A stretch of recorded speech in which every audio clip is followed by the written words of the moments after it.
Hello, America. I'm Mark Levin. This is Life, Liberty, and Levin. I have a great guest. Victor Davis Hanson, how are you? Very good, Mark. Thanks for having me. It's a great pleasure. As far as I'm concerned, you're one of the leading intellectuals in this country. You write beautifully. You have a regular column. Your books are great. October of last year, you wrote this book, The Second World Wars, A History of World War II. You have a brand new book coming out in March, The Case for Trump. Yeah. That should be interesting, by Basic Books in March. You're a senior fellow at the Hoover Institution at Stanford. You're a professor at California State University. You're a distinguished fellow at Hillsdale College. You've taught at the U.S. Naval Academy. You've taught at Pepperdine University Graduate School. What haven't you done? My Lord, that's interesting. But you know what strikes me about you? You were one of the first intellectuals to support Donald Trump in your writings. I mean, it was gradual, but then why was that? Well, I think all of us felt that the national ticket was playing by the Marquess of Queensberry rules. We really hadn't seen a vigorous pushback. Remember Lee Atwater in the '88 campaign? We kind of deplored his tactics post factum, but at the time he took apart Dukakis, the contradictions. And so we were losing with Bob Dole and McCain and Romney, 46, 47, 43, even as we were doing well on the conservative side at the local. 1,000 offices lost during the Obama administration. So Trump seemed to be the only one that was unconcerned what the establishment, and by that I don't want to be vague, what university professors said, New York Times said, PBS, NPR, Council on Foreign Relations. He just spoke to the people, and he did it in such a way that was refreshing, and he sort of was psychodramatic that this was an existential war and we were losing it, and we had to fight back and not be worried what people said.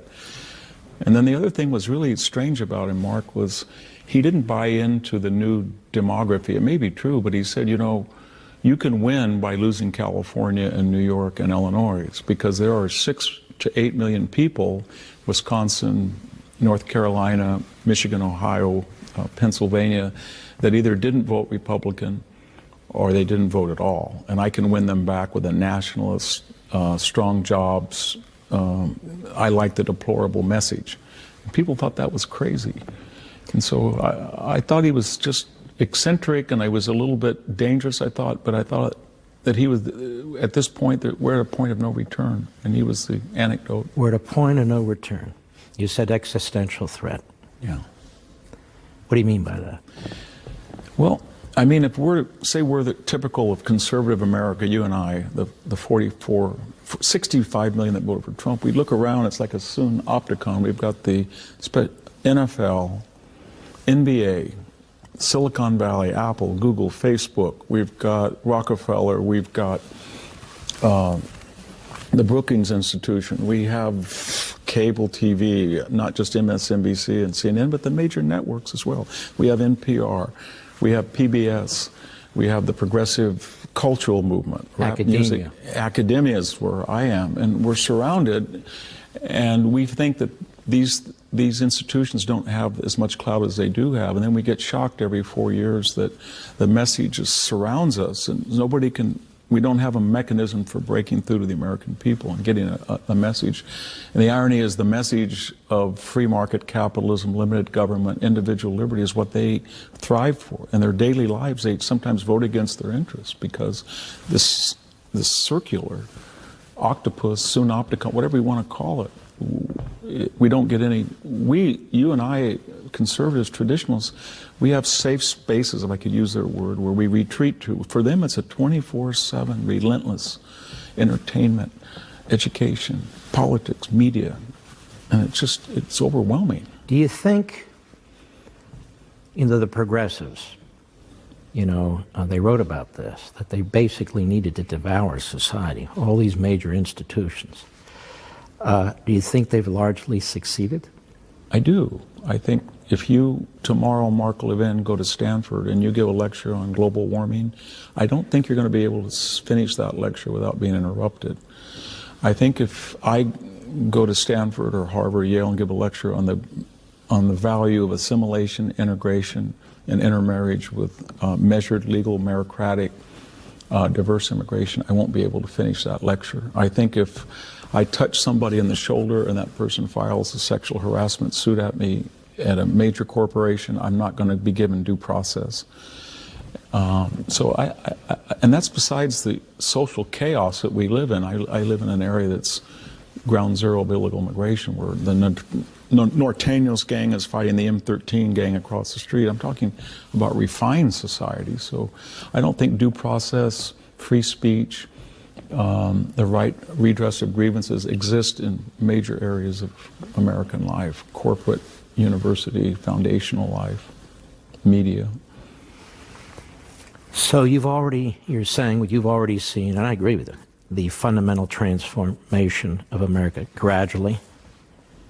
Is it picking up speed now?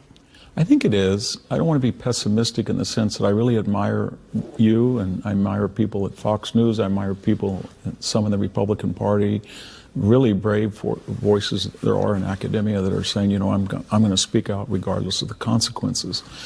But the Romans and the Greeks believed that luxus, that's a word authors use, luxury, affluence, leads to non-seriousness. I don't want to use the word decadence, but we are such an affluent, leisured society. So somebody from the inner city can have an iPhone with more computing power than 6 IBM mainframes. A guy across the street can come from Mexico and he can be in a Kia, and that can be a better ride than a Mercedes 30 years ago.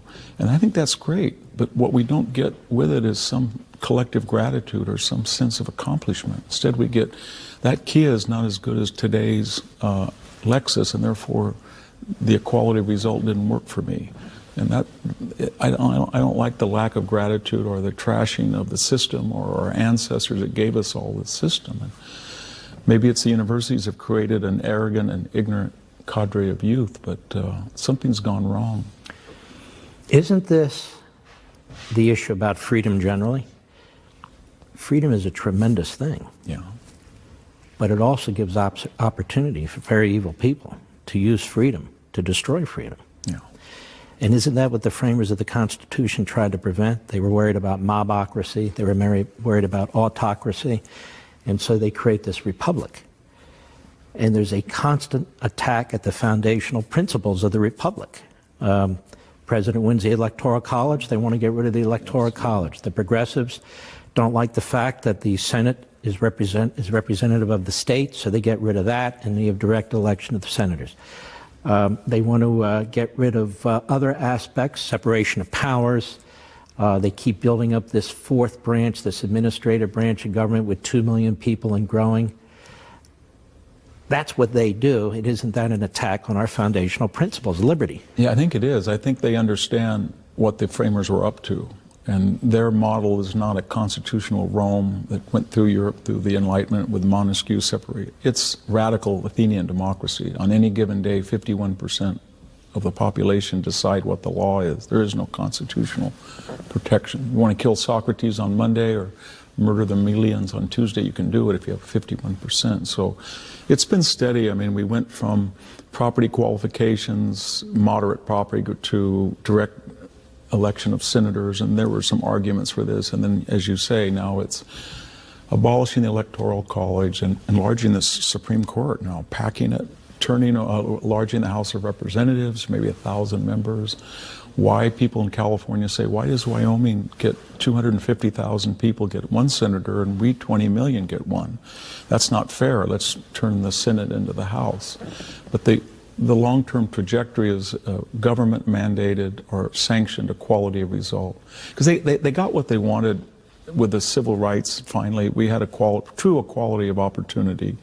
And then they were expecting that everybody would be equal. And human nature being what it is, it's never going to be that way. So they said, the conservative position is we're not going to be equal, but the poorest person is going to have a pretty good life if he's in a free market economy and a constitutional system. But they say, no, we don't really care what absolute poverty or wealth is. We want everybody to be equal. They would rather have everybody making $20,000 a year than the poor making 50 and somebody making $1 billion. So that's relentless. That's a psychological... That is a very, very important point that you mentioned. equality. It's thrown around all the time. Yeah. Now we know what the founders meant by equality. Equality of justice. Yeah. They didn't mean equality of economics. Of course, that would be absurd because it's an impossibility. And human beings, we pride ourselves on unique. Human beings are unique individuals. Human beings are created by God. Human beings are one different from the other. But in the civil society, we argue that the law is the law, and everybody should be treated as best as we can, equally in front of a court, in front of the law. But this notion of radical egalitarianism really is a European import. Yeah. Marx, Engels, Hegel, Rousseau, which is completely alien to our founders, isn't it?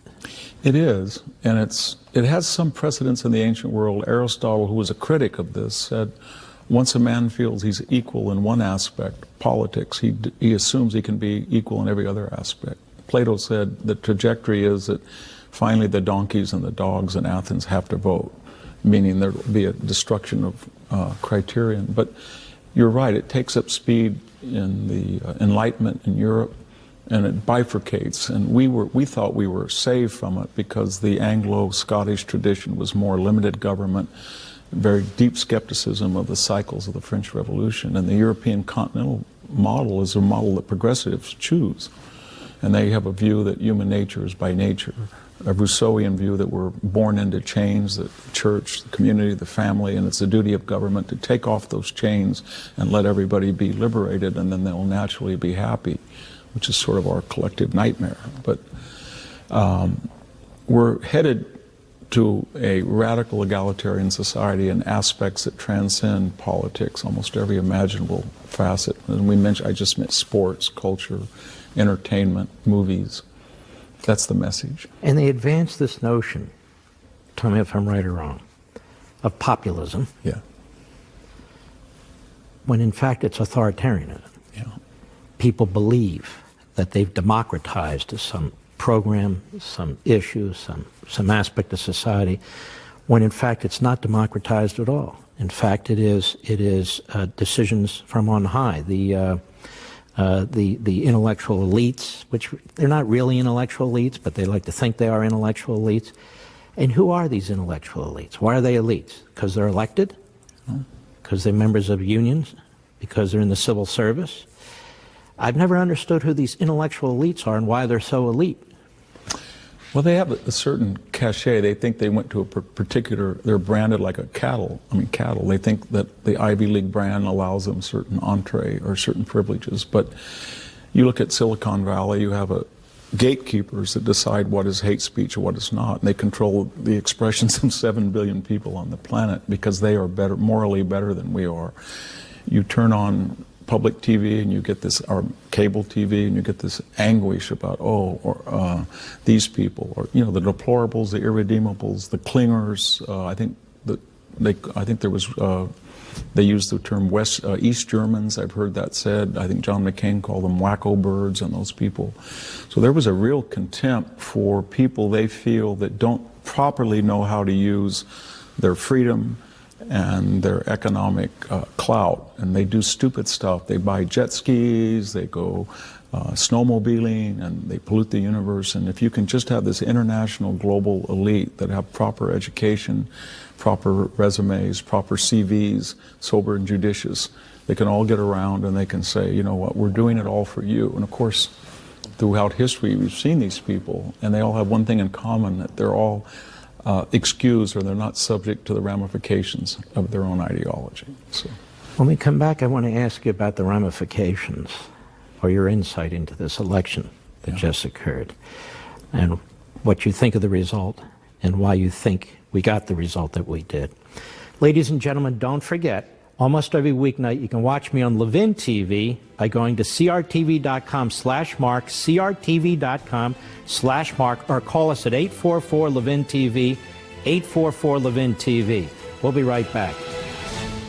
Professor Victor Davis Hanson, we had this election. People say it's a great win. Democrats say it's a blue wave. What do you see in this election?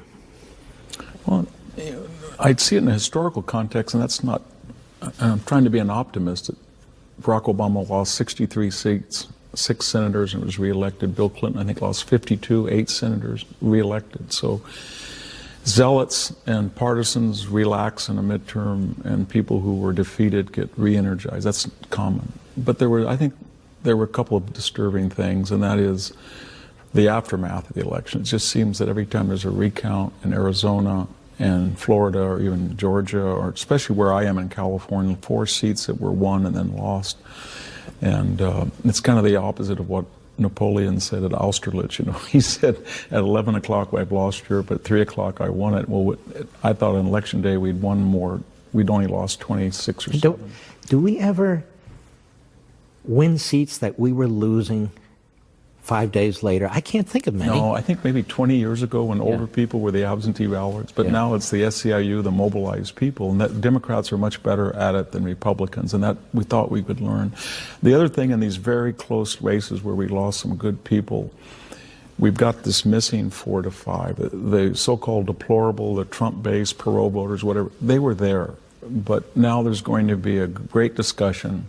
Where do you pick up the missing 5% that would have won you some of these good Senate seats? Is it to appeal to the African American community and say, I think Trump might want to consider that, go into the inner city and say, you know what, I may have said things, you may have said things, we didn't get along, but I want you to have leverage over your employer. I want you to have a choice of jobs. I gave you an opportunity in an economy, and I think you're going to take advantage of it. And I think that's what I'm worried. I want you to be powerful. And I think he could save the Latino community.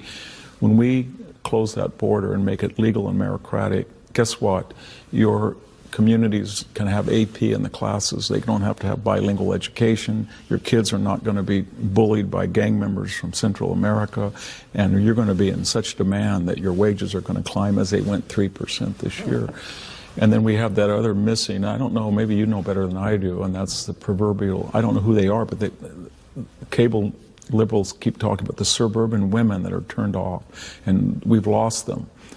Maybe so. I don't know when he said Stormy Daniels was horse-faced, maybe that turns them off. I don't know, but there's 3 to 4%, and that you don't need it all in one place. You can get 1% here and 2. He's very close, but he's going to need a little bit of boost if they have a credible candidate in 2020.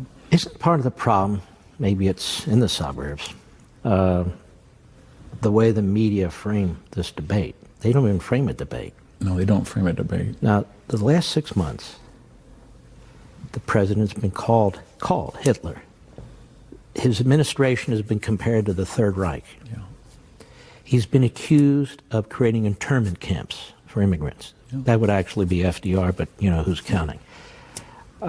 He's been accused of being a racist because he wants to secure the border. He's been accused of being anti-Semitic, despite the fact he's the greatest president, I would argue, for the Jews and the Jewish people in Israel that we've ever had. And he has a Jewish daughter and son-in-law and Jewish grandchildren. He's been called things I've never heard a president called in my life, and it gets worse and worse and worse on cable TV, out of the Democrat Party.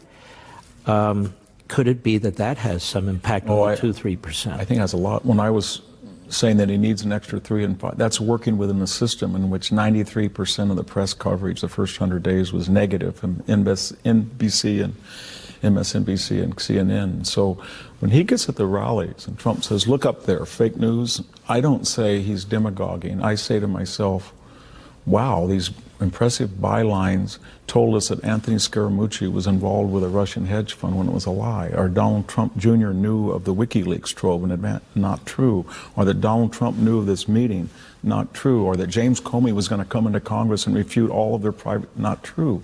Then I look at Anderson Cooper and I think the scatology that he mentioned, or this, remember the religion editor for CNN? He said Trump is a piece of, we haven't seen that before, or Michael Hayden or James Clapper calling the president either, in the case of Clapper, or treasonous, or Hayden invoking the Third Reich, or that Julia Joff saying that he's radicalized more people, all without pushback. So this all came from CNN. We're not talking about Kathy Griffith with the decapitated head, or the jokes about Trump crashing a jet. There's a whole corpus of examples that we don't hear about, but we have privilege if you want to take the effort to learn about it. So when he says, look at those people, he has grounds to do that. And yet, this president has been relatively passive when it comes to action on the media. John Adams, Sedition Act, locked up journalists. Abraham Lincoln's executive order, when the New York newspaper printed a fake presidential proclamation. He ordered his generals to arrest the editors and the journalists, and they shut down almost 300 papers. Whatever you think about it, that's what he did. Woodrow Wilson set up a whole intelligence operation against the media, and a new Sedition Act of 1918. You've got FDR going after publishers. You got Obama going after reporters. Trump hasn't done any of that. No, he has an effect psychologically on the journalists because he conveys the idea that he doesn't have respect for them. He has contempt because they violated their journalistic ethos. And for them, that psychology of being rejected by the president hurts them more than the actual deeds that you recited. Remember, Obama went after the AP reporters. He went after James Rosen at Fox. Remember, that he actually said on the campaign trail, you should debate Sean Hannity. I think he said, you'll tear him up. Mm-hmm. If Trump said that you'll tear somebody up. So it's, for them, it's something about Trump, his speech, his mannerism, his appearance. It's not just journalists either. He is an affront to their cultural and social sensitivities of what is proper and improper. Could it be his very existence? Because he fights back, he calls them out by name, he'll go after the media outlet, and he'll say fake news in this particular organization is the enemy of the people? I think so. I mean, we're accustomed to sources say, an anonymous, an unnamed person said. We know in a lot of those cases that just didn't happen. A person writes a creative story and calls it journalism. And then they hide behind this facade that we are journalists and we're professionals and we're from a hollowed Edward R. Murrow tradition. It's true, but it's like a chain. The weakest link destroys it. They haven't done anything in their generation to honor the people who gave them that tradition. And they're actually traitors to that tradition. A guy like Jim Acosta goes to those press conferences with Sarah Sanders, and his point is, how can I virtue signal to the people in the room that I'm morally superior? How can I make her stutter or make her pause? Or how can I tell my bosses that I'm part of the resistance? Or how can I get the CNN brand name that's out there on front? It's not to say to the American people, I got to clarify, I got to find out what the President of the United States wants. That's not the purpose of why he's there. I want to pursue this further when we return. We'll be right back.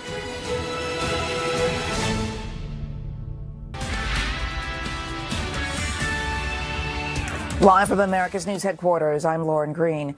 Former New York City Mayor Michael Bloomberg making a massive $1.8 billion donation to his alma mater, Johns Hopkins University. The president of the university called the gift transformative, saying it will allow the school to eliminate student loans so it can commit to bringing in the highest achieving students regardless of their ability to pay. Incumbent Florida Senator Bill Nelson conceding his seat to GOP challenger Governor Rick Scott. The announcement came just after today's deadline for the manual vote recount, that is, which showed Governor Scott leading by some 10,000 votes. President Trump congratulated Scott on Twitter, saying that he was a great governor and will be an even greater senator. I'm Lauren Green. Now back to Life, Liberty, and Levin.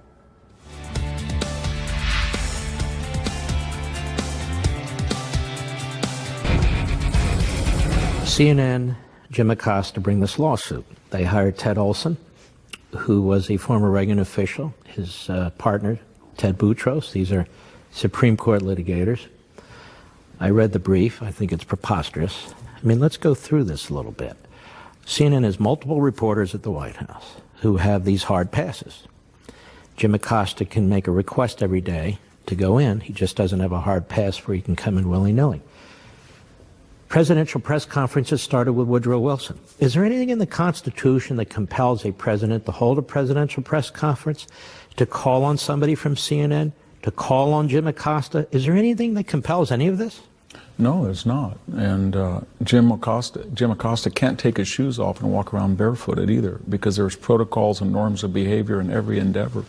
I can't get on an airliner and be a stewardess and wear a pro-Obama or pro-Trump hat. They have the right to say, in this particular area, there's protocol. I was a professor for 35 years, and if I had hijacked a class the way he hijacks a press conference and just sermonized or pontificated, I would be called up to the dean, and he would say, you know, you have freedom of expression, but not to violate. Do you think a lawyer in the Supreme Court who conducted himself the way Jim Acosta did would be able to just continue to go on and on and on in the Supreme Court? He'd be thrown out and held in contempt, wouldn't he? He'd be held in contempt and thrown out, especially if he argued, especially if he got in physical contact with a bailiff or somebody. Well, what do you make of their argument, but it's vigorous, aggressive freedom of the press, and the president doesn't just like them? Does Jim Acosta advance the cause of the press and freedom of the press and information to the American people?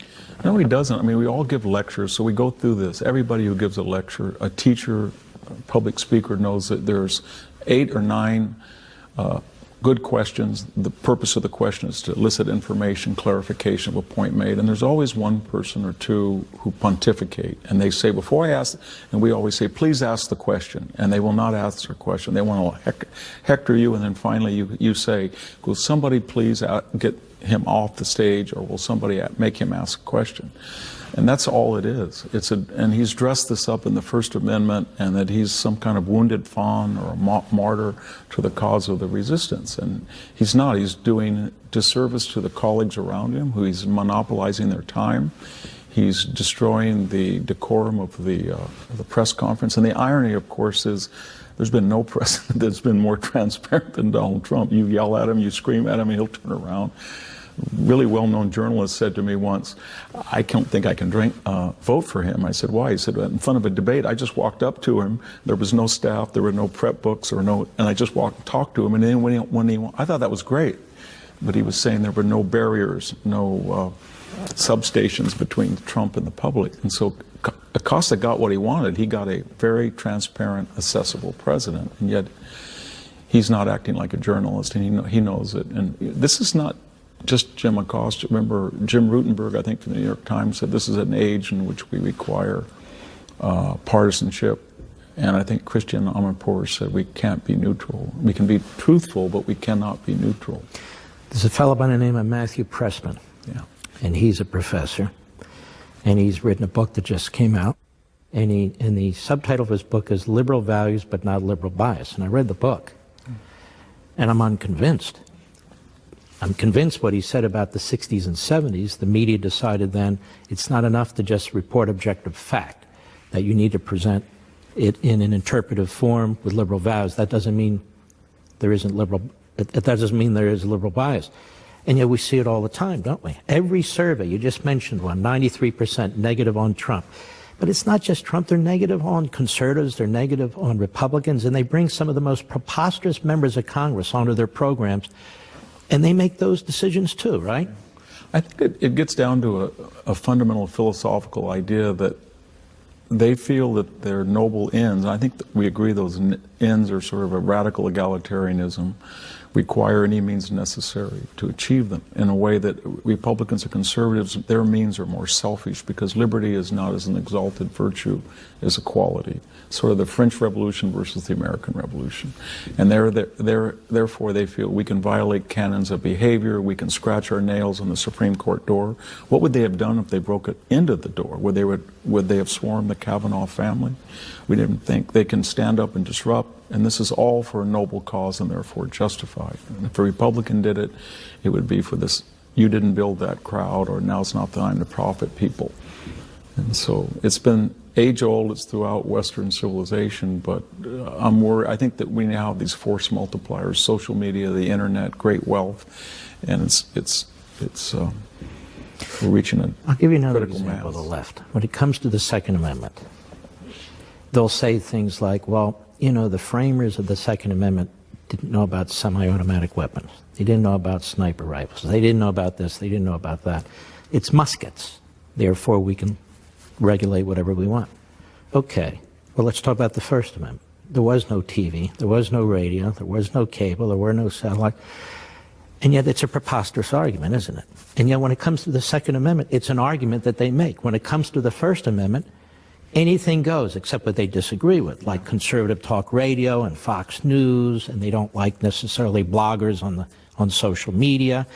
They want to regulate the internet. They want to get rid of conservative talk radio. So they're really not for freedom of the press, are they? No, I think we're seeing something unique in the last, I think the Obama administration encouraged people to come out of the woodwork. And I think we're seeing not just the traditional left-wing assault on the Second Amendment. I think they're going after the Fourth and Fifth Amendment and the First Amendment because they don't believe in free speech. They have this new term called hate speech. And somebody can arbitrarily determine what you say is either homophobic, racist, protectionist, nativist, etc. And therefore you can't say it. That's pretty much institutionalized on campus. We've seen with matters of sexual assault or accusations of such, you don't really have due process in a lot of places in corporations, the workplace, or on campus. And so I don't believe that I think they feel that the Bill of Rights, unlike the old ACLU, the new ACLU believes that's an impediment to a progressive future.